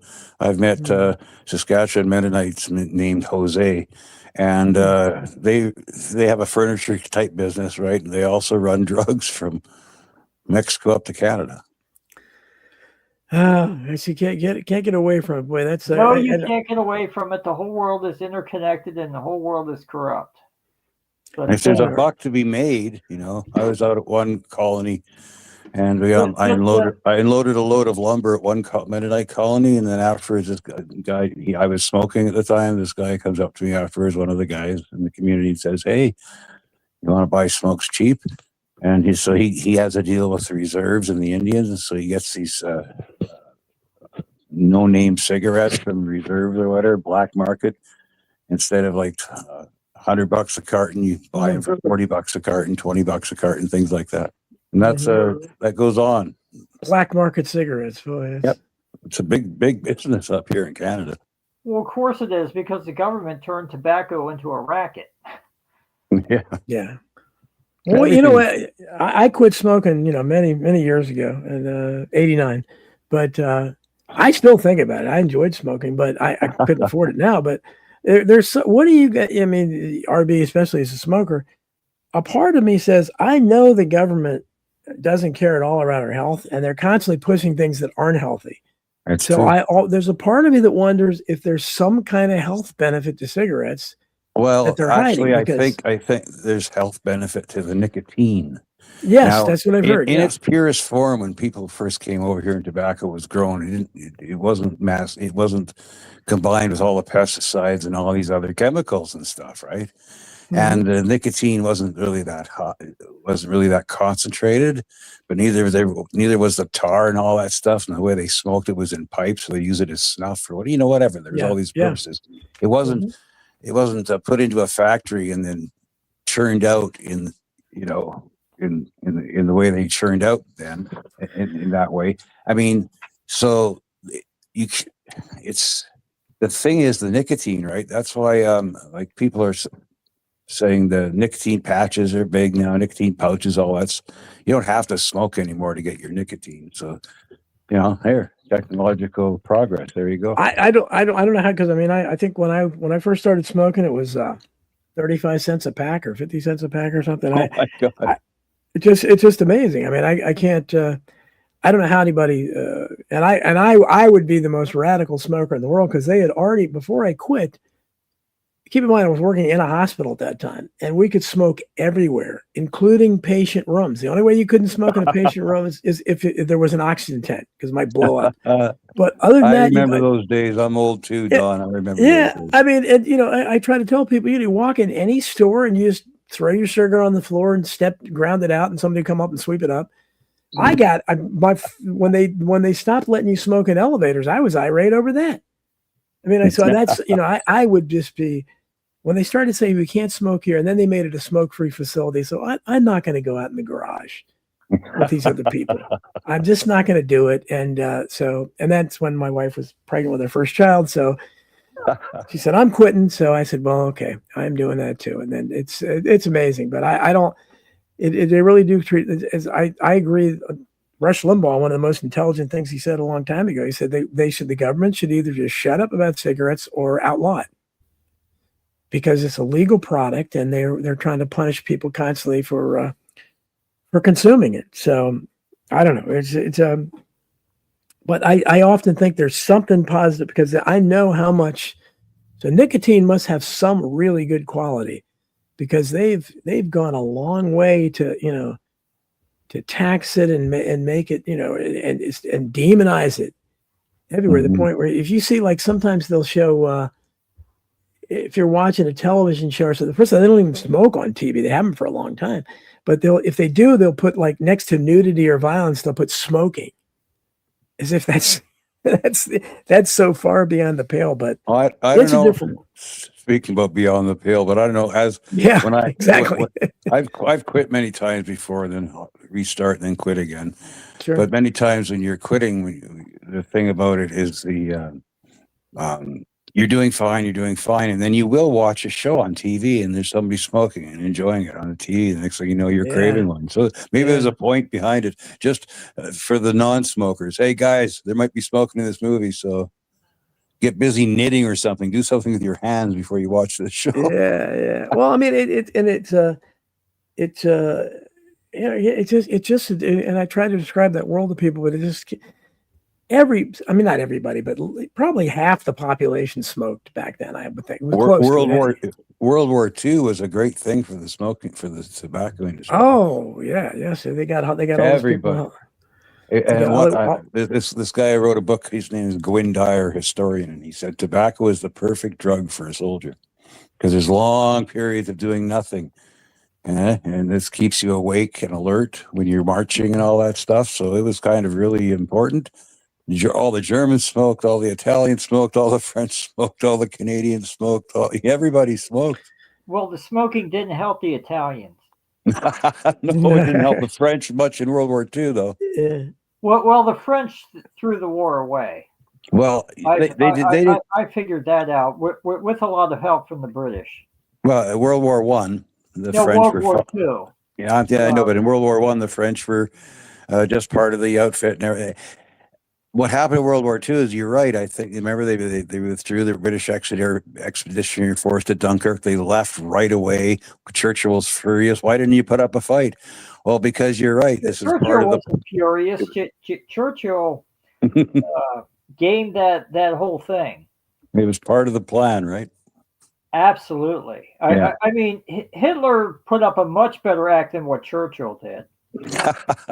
Churchill was drunk all the time. Basically, just a drunken bum. I gotta say one thing that I read about Hitler, that his favorite movie was King Kong, the 1933. That's what they claim. His favorite. And so Hitler, and I would love, because I love King Kong, 1930, one of my favorite movies. It's my favorite Frank Capra movie of all time. So one of my fantasies was to sit beside Hitler and watch King Kong. Oh my God, I got to go for supper. Got to go, guys.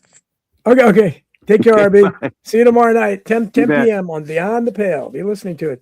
But I just thought, just imagine the experience that it would be if him waving his hands dramatically and everything, and why did he love? I mean, did he? I don't know. Did he associate King Kong with taking the blonde woman? I don't know. I don't know if you knew that or not. Wait, well, it's one of the odd facts that are in my head. Yeah, well, I know nothing about Hitler's favorite movies. The Austrian painter just remains a complete enigma to me.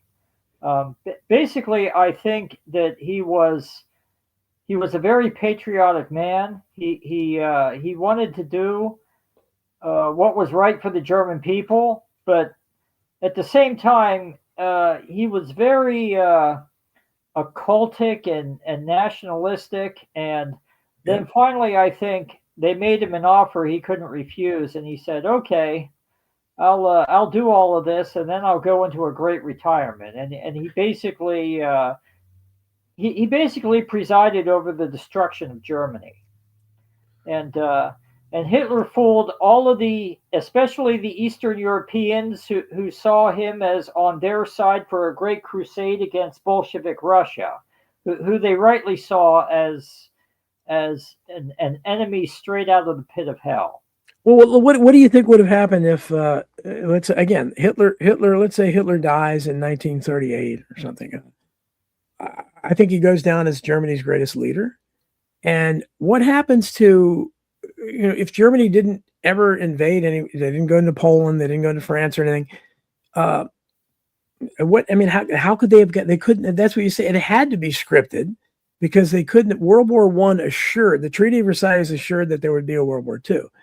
So they couldn't have gotten World War II. So just imagine what the world would have been. I mean, how many, 50 million or how many, people would be alive afterwards that weren't. But I mean, imagine what would they have done? Because what would they have based the war on? Well, they would have gotten their war one way or another, because the very evil people have been in charge of the world for centuries now. Mm-hmm. And not just in the governments, but also in the Catholic Church and also in the other churches. Mm-hmm.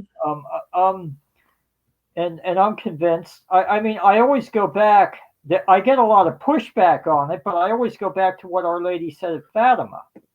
And I mean, I'm totally convinced that if Pius XII would have fulfilled the request of Fatima in 1941. The Germans would have won the war. They would have defeated Russia in spite of themselves, and the banking cabal would have been exposed, and the pushback against that would have brought about a universal peace. And I think back then people had enough morals that they had enough.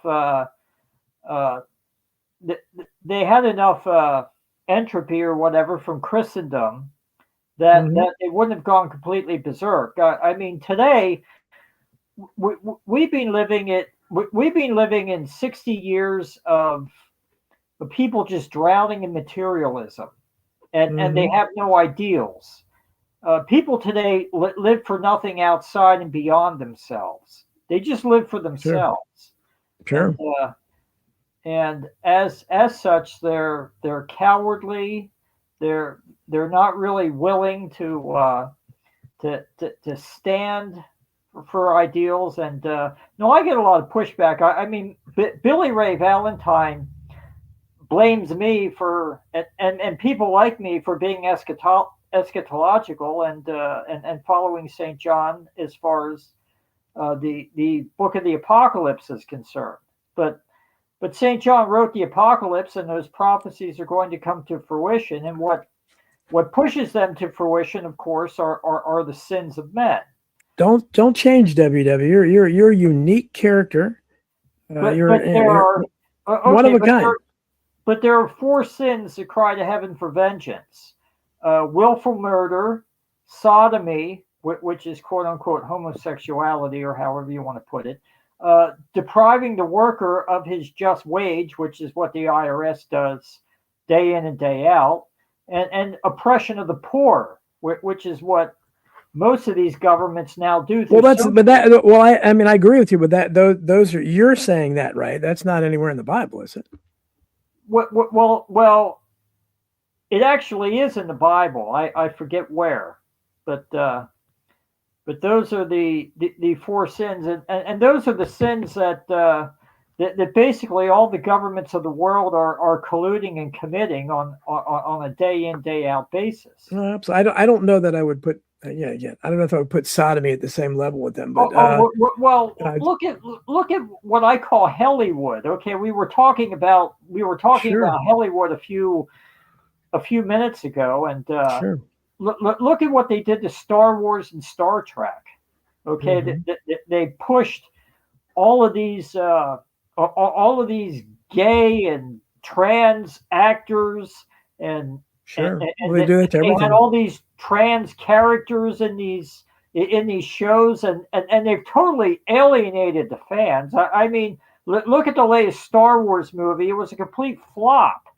Okay, and the latest Star Wars movie, they actually cleaned up their act a lot, but still, they've disenfranchised the fans, and so the fans are not going to watch their crap anymore. They push this stuff all the time.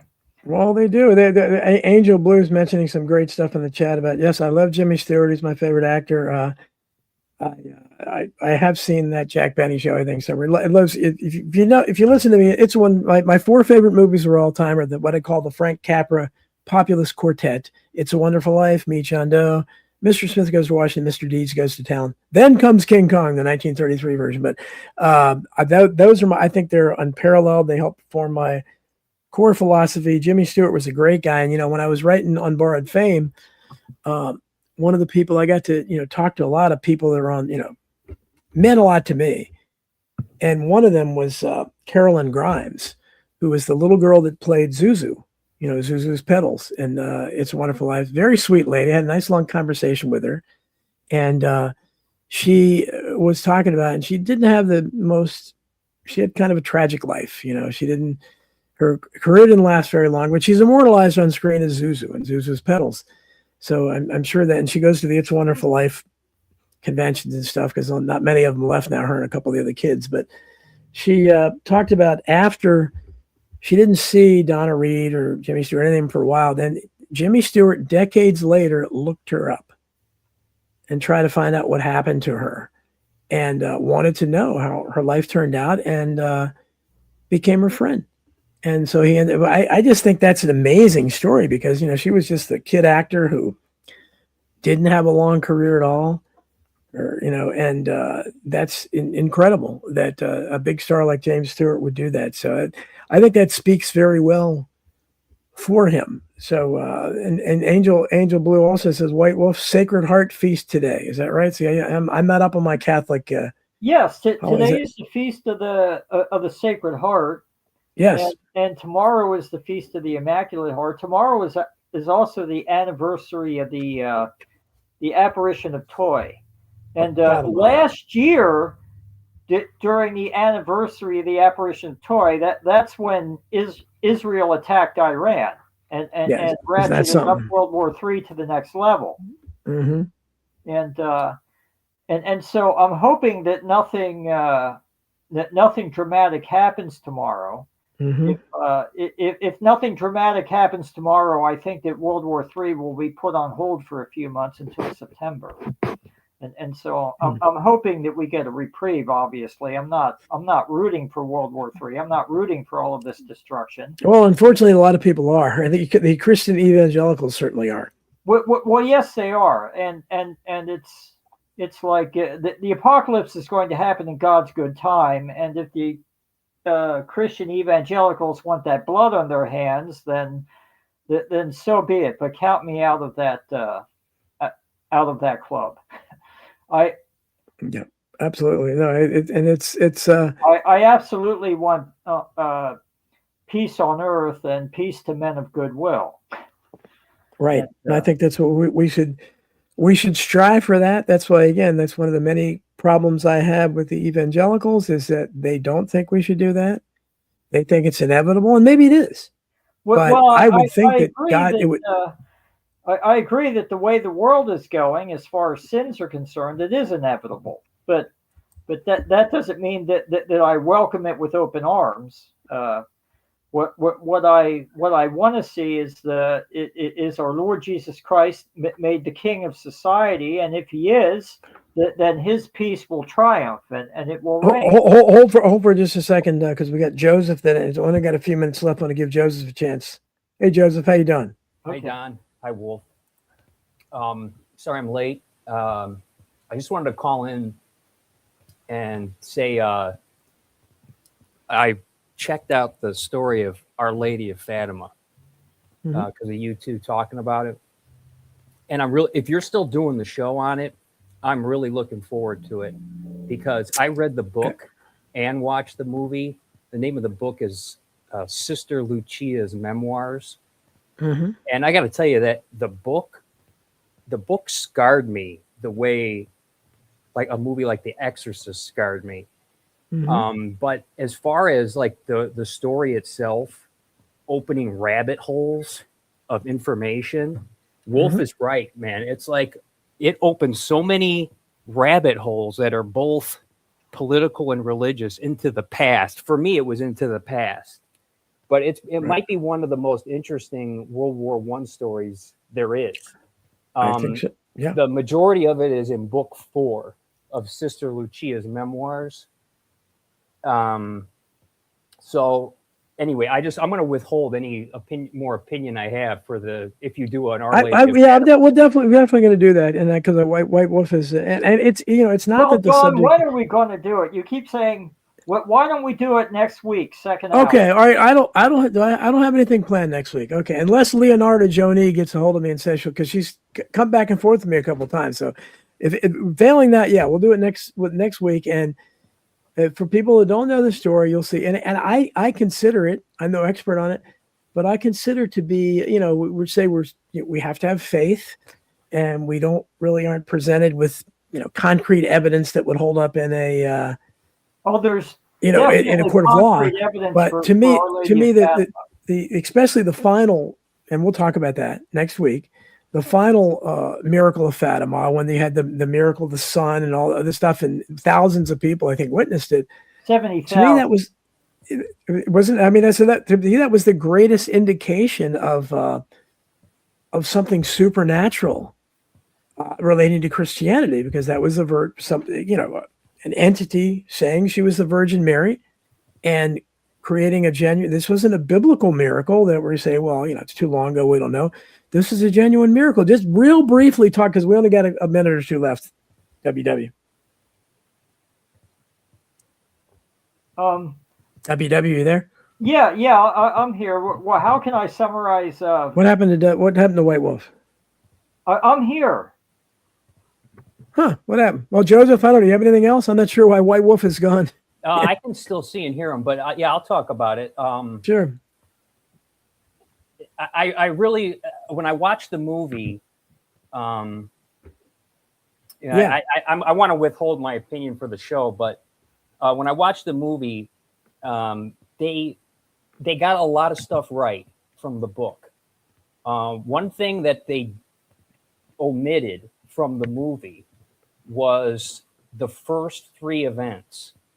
The movie starts on the 4th event, as if it was the first, and then goes from there. And also the event in the sky, the people witnessed the, I forgot what they call it, like weather type events. They noticed clouds or orbs of light that were strange.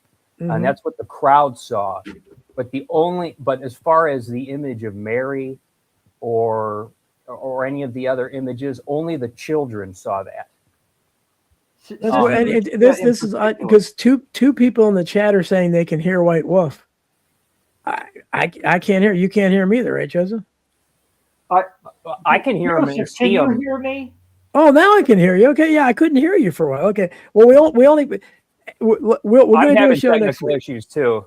Okay, we're gonna have it. We'll have a show on it by special request next Friday. WWB ready, okay? I will be ready. I will have all my ducks lined up, and yeah, we'll do that, and we'll see. Because I mean, again, it's, and I understand there's not that many Catholics in the audience, and I don't know that you have. It helps to be Catholic to believe this, because again, Catholics are one thing they get criticized for is the veneration of Mary. We pay too much attention to her. They don't like that. God is truth. Okay, God is not Catholic and God is not Protestant. God is the eternal Word. I always get people act like there's Catholic truth and there's Protestant truth. No, there's just one truth.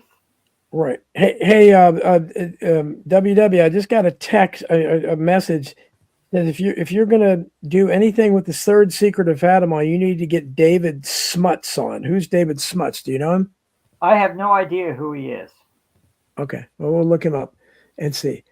But so and NNQ says that they're Catholic, and so that's good. I mean, and this is, I think more and more people are returning to Catholic Church. But I mean, I think that this is just a very it's a magical thing, because and I don't think it's you can compare it to a UFO sighting.